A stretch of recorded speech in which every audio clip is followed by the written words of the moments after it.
Hello, മല്ല റോഡ്സിൻ്റെ മറ്റൊരു എപ്പിസോഡിലേക്ക് എല്ലാവർക്കും സ്വാഗതം. അപ്പോൾ ഇന്നത്തെ വ്ലോഗ് ഒരുപാട് പേര് റിക്വസ്റ്റ് ചെയ്ത ഒരു ടോപ്പിക്കാണ്. അതായത് നാട്ടിൽ നിന്ന് അറിയാലോ, നാട്ടിൽ നിന്ന് ഇപ്പോൾ ഒരുപാട് സ്റ്റുഡൻസ് സ്വീഡനിലേക്ക് വരുന്നുണ്ട്. അധികവും എൻജിനീയറിംഗ് അല്ലെങ്കിൽ കമ്പ്യൂട്ടർ സയൻസ് IT ഫീൽഡിലുള്ള സ്റ്റുഡൻസ് ആണ് സ്വീഡനിലേക്ക് വരുന്നത്. പക്ഷേ എങ്കിൽ പോലും ഒരുപാട് മെഡിക്കൽ ഫീൽഡിലുള്ള ഒരുപാട് സ്റ്റുഡൻസ് നമ്മളോട് ചോദിക്കുന്നുണ്ട്, ഇവിടെ സ്വീഡനിൽ എത്തിക്കഴിഞ്ഞാൽ എങ്ങനെയാണ് അവർക്കൊരു പ്രൊഫഷണൽ ജോബിലേക്ക് കയറുവാനുള്ള സാധ്യതകളുണ്ടോ, സ്കോപ്പ് ഉണ്ടോ എന്നെല്ലാം ഒരുപാട് പേര് ചോദിക്കാറുണ്ട്.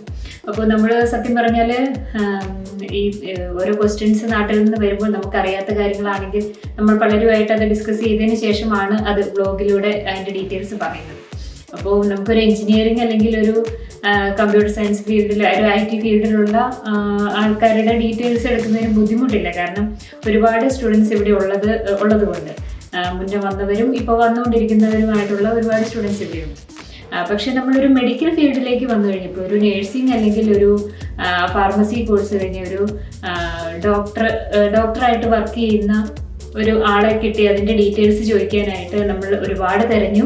2 ആഴ്ച മുന്നേ നമുക്ക് ഒരു മലയാളിയെ കിട്ടി. ആള് നേഴ്സിംഗ് കഴിഞ്ഞതാണ്, പക്ഷേ ആളിവിടെ നേഴ്സായിട്ട് കയറിയിട്ടില്ല. 2018 ആളിവിടെ സ്വീഡനിലെത്തി. BSc നേഴ്സിംഗ് കഴിഞ്ഞതാണ്. 18 ഇവിടെ എത്തി.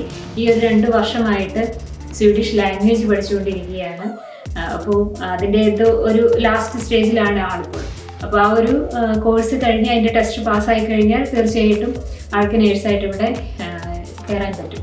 അപ്പോൾ ആളുമായി സംസാരിച്ച് കഴിഞ്ഞപ്പോഴാണ് ഈ ലാംഗ്വേജിന് ഇത്രയും ഇമ്പോർട്ടൻസ് ഇവരിവിടെ കൊടുക്കുന്നുണ്ടെന്ന് നമുക്ക് മനസ്സിലാവുന്നത്. ഇപ്പോൾ ബാക്കി ഉള്ള ഫീൽഡുകളിൽ, ഇപ്പോൾ ഒരു IT എഞ്ചിനീയറിംഗ് ഫീൽഡിലൊന്നും സ്വീഡിഷ് നമുക്ക് സംസാരിക്കാൻ അല്ലെങ്കിൽ ഒരു കമ്മ്യൂണിക്കേഷന് വേണ്ടി മാത്രമേ ആവശ്യമുള്ളൂ. പക്ഷേ ഒരു നേഴ്സിംഗ് ഫീൽഡ് അല്ലെങ്കിൽ ഒരു മെഡിക്കൽ ഫീൽഡ് അതല്ലെങ്കിൽ ഒരു ടീച്ചിങ് പ്രൊഫഷനിലേക്ക് വരുമ്പോൾ ഈ സ്വീഡിഷ് ലാംഗ്വേജ് മസ്റ്റായും നമ്മൾ പാസ്സായിരിക്കണം. അതിൻ്റെ ടെസ്റ്റുകളെല്ലാം നമ്മൾ പാസ്സായി കഴിഞ്ഞതിന് ശേഷം മാത്രമേ നമുക്ക് ഒരു ലൈസൻസ് കിട്ടി ആ ഒരു പ്രൊഫഷനിലേക്ക് ജോലിയിൽ കയറാൻ പറ്റുള്ളൂ. അപ്പോൾ ഞാനതിനെക്കുറിച്ച് കൂടുതൽ ഡീറ്റെയിൽ ആയിട്ട് പറയുന്നതിനേക്കാൾ നല്ലത് ആൾ തന്നെ പറയുന്നതാണ്. കാരണം ഇപ്പോൾ ആൾ പറഞ്ഞ ഒരു വിവരം വെച്ചുള്ള കാര്യങ്ങളെ എനിക്കറിയത്തുള്ളൂ. പക്ഷേ 2 വർഷമായി ആ ഒരു കോഴ്സ് ചെയ്തുകൊണ്ടിരിക്കുന്ന ആളാകുമ്പോൾ അതിൻ്റെ ഡീറ്റെയിൽഡ് ആയിട്ട് തന്നെ പറയാൻ പറ്റും. അപ്പോൾ ജെസ്സി എന്നാണ് ആളുടെ പേര്. എനിവേ ആദ്യം തന്നെ ജെസ്സിയോടെയും താങ്ക്സ് പറയുകയാണ്. കാരണം നമ്മൾ വേറെ പരിചയമൊന്നുമില്ല. ജസ്റ്റ് ഈ ഒരു ബ്ലോഗിൻ്റെ ആവശ്യത്തിന് വേണ്ടി ഞാൻ പലരും വഴി അന്വേഷിച്ച് കണ്ടെത്തിയ ഒരാളാണ്.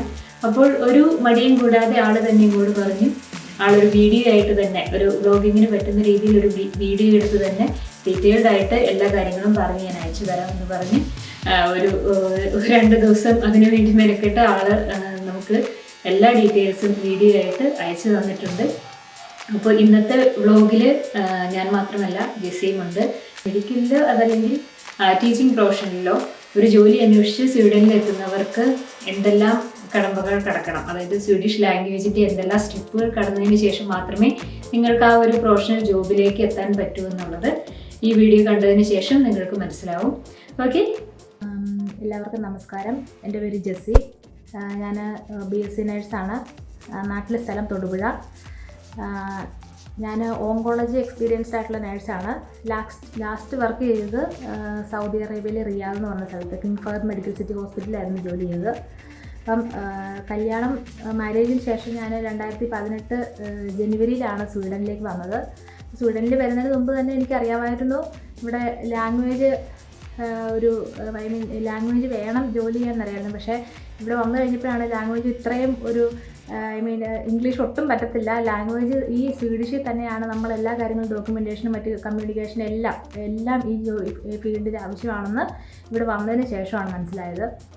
അപ്പം രജിസ്റ്റേർഡ് നേഴ്സായിട്ട് വർക്ക് ചെയ്യണമെന്നുണ്ടെങ്കിൽ നമുക്ക് ലൈസൻസ് ആവശ്യമാണ്. ലൈസൻസ് ഉണ്ടെങ്കിൽ മാത്രമേ സ്വീഡനിൽ രജിസ്റ്റേർഡ് നേഴ്സായിട്ട് വർക്ക് ചെയ്യാൻ പറ്റുകയുള്ളൂ ഹോസ്പിറ്റലിൽ.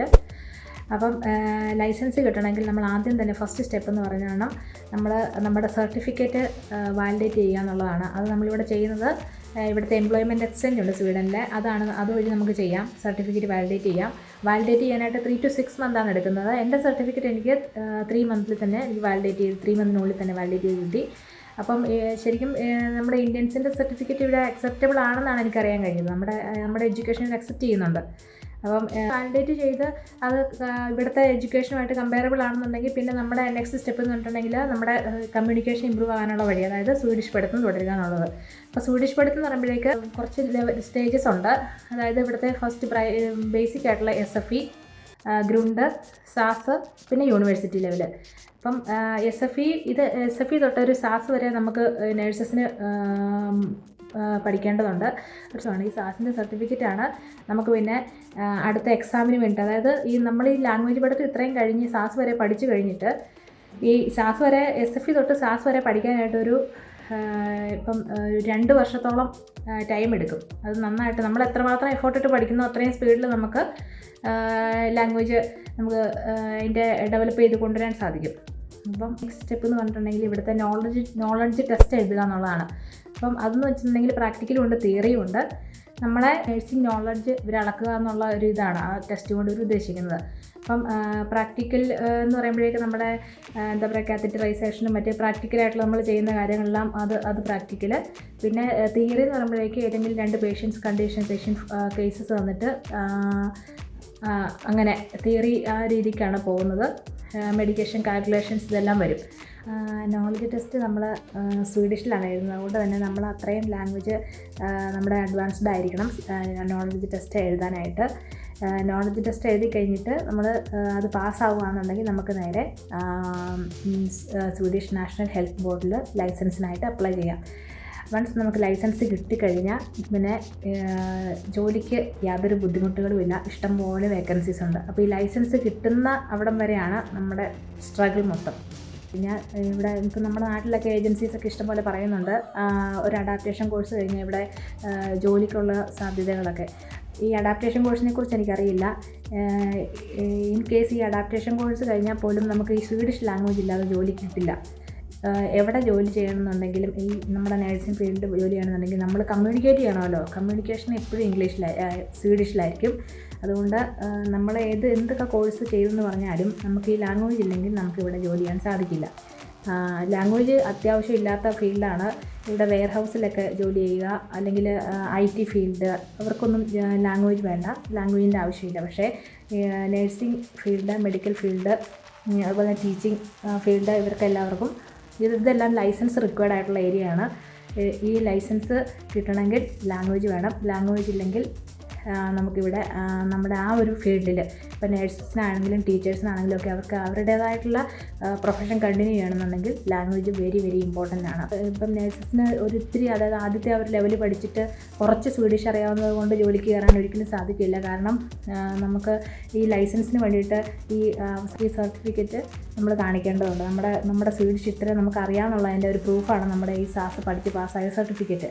അപ്പോൾ ഇത് കാണിച്ചാൽ മാത്രമേ നമുക്ക് ആ ടെസ്റ്റ് എഴുതാൻ പറ്റത്തുള്ളൂ. ആ ടെസ്റ്റ് എഴുതിയാലേ നമുക്ക് ലൈസൻസ് കിട്ടത്തുള്ളൂ. അപ്പം സ്വീഡിഷ് പഠിത്തം ഇവിടം വരെ ഇങ്ങനെ കണ്ടിന്യൂ ചെയ്ത് പോയേ പറ്റത്തുള്ളൂ.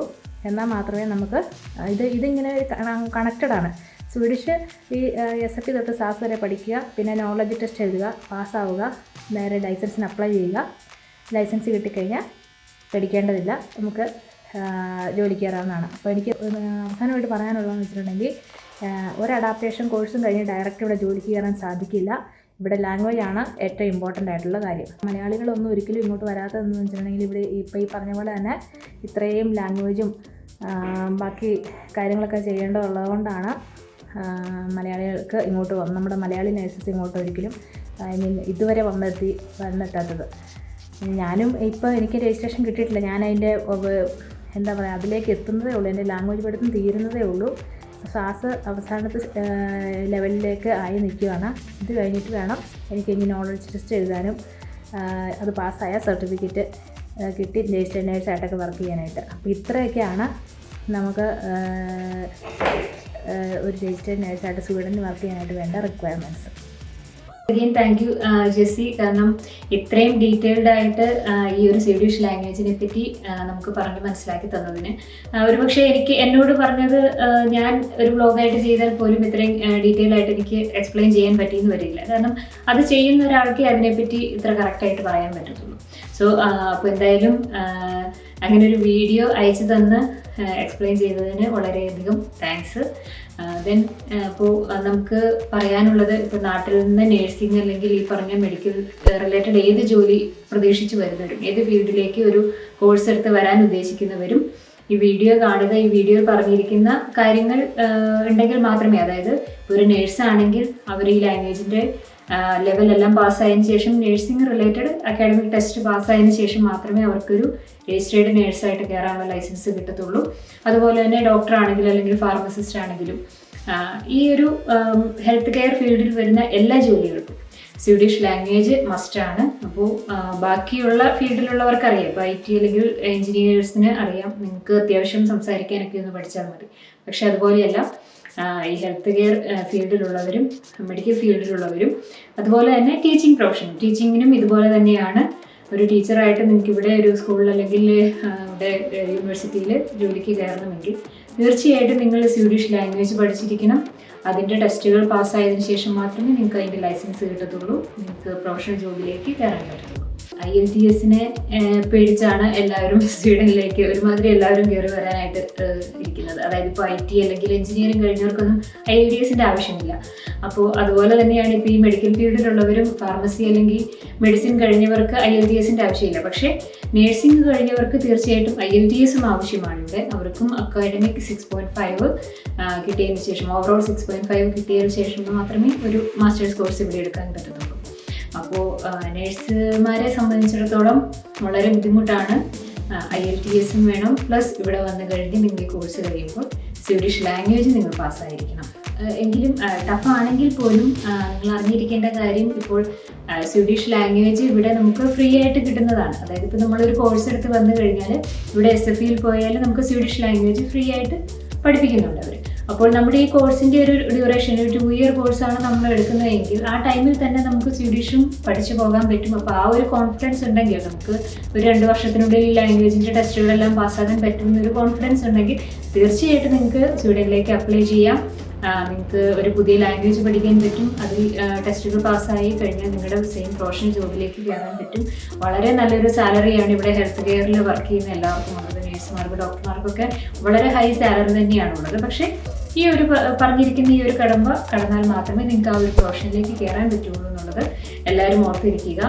അപ്പോൾ നഴ്സിംഗ് കോഴ്സുകൾ എടുത്ത് വരാൻ ആഗ്രഹിക്കുന്നവർ തീർച്ചയായിട്ടും കോഴ്സുകൾ എടുക്കുക. വന്നു കഴിഞ്ഞാൽ സ്വീഡിഷോടെ കൂടെ പഠിച്ച് അതിൻ്റെ ടെസ്റ്റുകളും കൂടെ പാസ്സായി നിങ്ങൾക്ക് നല്ലൊരു ജോലി, നല്ലൊരു പ്രൊഫഷനിൽ എത്തിച്ചേരാനായിട്ട് സാധിക്കുന്നതായിരിക്കും. അതുപോലെ തന്നെ മറ്റൊരു കാര്യം, പല സ്റ്റുഡൻസ് നാട്ടിൽ നിന്ന് ഈ നഴ്സിംഗ് കഴിഞ്ഞ് പലരും വിളിക്കുമ്പോൾ നമ്മളോട് ചോദിക്കുന്നത്, അവർക്ക് പല ഏജൻസികൾ വഴി ഇങ്ങനെ പല ഓഫറുകൾ വരുന്നുണ്ട്. അതായത് ഒരു ഇത്ര എമൗണ്ട് പേ ചെയ്യുകയാണെങ്കിൽ ഇവിടെ അഡാപ്റ്റേഷൻ കോഴ്സുകൾ 6 മന്ത്സിൻ്റെ അല്ലെങ്കിൽ 10 മന്ത്സ് അഡാപ്റ്റേഷൻ കോഴ്സുകൾ കൊടുക്കുന്നുണ്ട്. ആ കോഴ്സ് കഴിഞ്ഞാൽ അവർക്ക് ഡയറക്റ്റ് NHSയിലേക്ക് നഴ്സായിട്ട് കയറാൻ പറ്റും. ഒരിക്കലും അത് സാധ്യമല്ല. ഇവിടെ ഈ പറഞ്ഞിരിക്കുന്ന ഈ റൂൾ അനുസരിച്ചുള്ള, അതായത് ഈ സ്വീഡിഷ് ലാംഗ്വേജിൻ്റെ ടെസ്റ്റുകളിൽ പാസ്സായി അതിൻ്റെ ലൈസൻസ് കിട്ടിയതിന് ശേഷം മാത്രമേ നിങ്ങൾക്ക് വർക്ക് ചെയ്യാൻ അലൗഡ് ഉള്ളൂ. നിങ്ങൾക്ക് വർക്ക് ചെയ്യാൻ ആ ഒരു ഫീൽഡിലേക്ക് ജോലിക്ക് അപ്ലൈ ചെയ്യാൻ പറ്റത്തുള്ളൂ. അപ്പോൾ ഈ ഒരു 6 മാസത്തെ അല്ലെങ്കിൽ ഒരു 10 മാസത്തെ ടൈമിനുള്ളിൽ നിങ്ങൾക്ക് സ്വീഡിഷ് പഠിച്ചെടുക്കാൻ പറ്റുമെന്ന് എനിക്ക് തോന്നുന്നില്ല. കാരണം നമ്മൾ അത്യാവശ്യം ഒന്ന് സംസാരിക്കാൻ പഠിക്കാൻ തന്നെ ഒരു 1 ഇയറോളം എടുക്കും. 6 മാസം അല്ലെങ്കിൽ ഒരു 1 ഇയറോളം എടുക്കും. അപ്പോൾ ഈ ടെസ്റ്റുകൾ പാസ്സാകാൻ തന്നെ മിനിമം ഒരു 1 ഇയർ അല്ലെങ്കിൽ 2 ഇയർ ടൈം എടുക്കും. അപ്പോൾ ഒരു 10 മാസത്തെ അഡാപ്റ്റേഷൻ കോഴ്സ് എടുത്ത് വന്നു കഴിഞ്ഞാൽ, പലരും പറഞ്ഞിരിക്കുന്നത് ഈ അഡാപ്റ്റേഷൻ കോഴ്സ് എടുത്ത് വന്നു കഴിഞ്ഞാൽ അവർക്ക് ആ ഒപ്പം തന്നെ ഓരോ മാസവും സ്റ്റൈഫൻഡ് കിട്ടും. 10 മന്ത്സ് കഴിയുമ്പോൾ ആ എക്സാം കഴിഞ്ഞ് നിങ്ങൾ പാസ്സായാൽ ഡയറക്റ്റ് നേഴ്സായിട്ട് കയറാമെന്നാണ് പറഞ്ഞിരിക്കുന്നത്. അപ്പോൾ ഈ 10 മാസം കൊണ്ട് നിങ്ങളിത് പഠിച്ച് പാസ്സായി നേഴ്സാകാൻ പറ്റുമെന്നുള്ള പ്രതീക്ഷയിൽ ആരും വരരുത്. അതിലും മറ്റൊരു കാര്യമുള്ളത്, 10 മാസത്തെ ഈ അഡാപ്റ്റേഷൻ കോഴ്സിന് വന്നാൽ നിങ്ങൾക്ക് പുറത്ത് ഒരു പാർട്ട് ടൈം ജോലി ചെയ്യാൻ പോലും പറ്റത്തില്ല. കാരണം മിനിമം 12 മാസത്തെ വിസ ഉണ്ടെങ്കിൽ മാത്രമേ ഇവിടെ പേഴ്സണൽ നമ്പർ കിട്ടി നിങ്ങൾക്ക് ഒരു പാർട്ട് ടൈം ജോലിക്ക് ഇങ്ങനെ കയറാൻ പറ്റുള്ളൂ. അപ്പോൾ ഈ 10 മാസത്തെ വിസയിൽ വന്നു കഴിഞ്ഞാൽ 10 മാസം നിങ്ങളുടെ ലിവിങ് എക്സ്പെൻസിനുള്ള എമൗണ്ട് എല്ലാം നിങ്ങളുടെ കയ്യിൽ നിന്ന് എടുക്കേണ്ടി വരും. സ്റ്റൈഫൻഡ് എന്ന് പറയുന്ന ഒരു സംഭവം ഉണ്ടെന്ന് എനിക്ക് തോന്നുന്നില്ല. കാരണം ഞങ്ങൾ പലരുമായിട്ട് അന്വേഷിച്ച് ഞങ്ങൾക്ക് അങ്ങനെ ഒരു അറിവ് ഇതുവരെ കിട്ടിയിട്ടില്ല. അപ്പോൾ ശരിക്കും അതൊരു വലിയ നഷ്ടമായിരിക്കും. നിങ്ങൾ ഏജൻസിക്ക് ഒരു വലിയ എമൗണ്ട് പേ ചെയ്യേണ്ടി വരും. 10 മാസം നിങ്ങളുടെ കയ്യിൽ നിന്ന് കാശ് മുടക്കി ഇങ്ങനെ ഒരു കോഴ്സ് ചെയ്യേണ്ടി വരും. ഈ കോഴ്സ് നിങ്ങൾ പാസ്സായില്ല എങ്കിൽ തിരിച്ച് നിങ്ങളുടെ നാട്ടിലേക്ക് പോകേണ്ടി വരും. ഓക്കെ. അപ്പോൾ അതിലും നല്ലത് തീർച്ചയായിട്ടും 12 മാസത്തിൽ കൂടുതലുള്ള ഒരു കോഴ്സ് എടുത്ത് ഇവിടെ പഠിക്കാനായിട്ട് വരിക. സെയിം ടൈം നിങ്ങൾ SFEയിൽ പോയി അതല്ലെങ്കിൽ യൂണിവേഴ്സിറ്റിയിൽ നിന്ന് വരുന്ന സ്വീഡിഷ് ലാംഗ്വേജ് കോഴ്സും കൂടെ പഠിച്ച് പാസ്സാകാനായിട്ട് നോക്കുക. അതാണ് ഏറ്റവും നല്ല ഒരു മാർഗം. സോ അതുകൊണ്ട് ഇങ്ങനെയുള്ള അബദ്ധങ്ങളിൽ ആരും പോയി വീഴാതിരിക്കുക. ഇത്രയും വലിയൊരു എമൗണ്ട് ഒക്കെ 6 ലക്ഷം അല്ലെങ്കിൽ 8 ലക്ഷം രൂപയൊക്കെയാണ് ഓരോരുത്തർ പറയുന്നത്. ഇത്രയും വലിയൊരു എമൗണ്ട് ഒക്കെ കൊടുത്ത് ഇങ്ങനെയുള്ള അബദ്ധങ്ങൾ ആരും കാണിക്കാതിരിക്കുക. ഓക്കെ, അപ്പോൾ ഇന്നത്തെ വീഡിയോ വൈൻഡപ്പ് ചെയ്യാൻ ടൈമായി. അഗെയിൻ ജെസ്സിയോട് ഒരിക്കൽ കൂടി താങ്ക്സ് പറയുകയാണ്. ഒരു പരിചയമില്ലാതെ നമ്മളൊരു ബ്ലോഗിൻ്റെ ആവശ്യം പറഞ്ഞപ്പോൾ തന്നെ ഇങ്ങനെയൊരു വീഡിയോ എടുത്ത് നമുക്ക് അയച്ചു തന്നാണ്. അപ്പോൾ എല്ലാവരും വീഡിയോ കാണുക, തുടർന്ന് സപ്പോർട്ട് ചെയ്യുക. സബ്സ്ക്രൈബ് ചെയ്യാത്തവർ സബ്സ്ക്രൈബ് ചെയ്യുക. ഓക്കെ, അപ്പോൾ പുതിയൊരു വീഡിയോയുമായി അടുത്ത ആഴ്ച ഞങ്ങൾ വീണ്ടും വരുന്നതാണ്. അതുവരേക്കും ബൈ.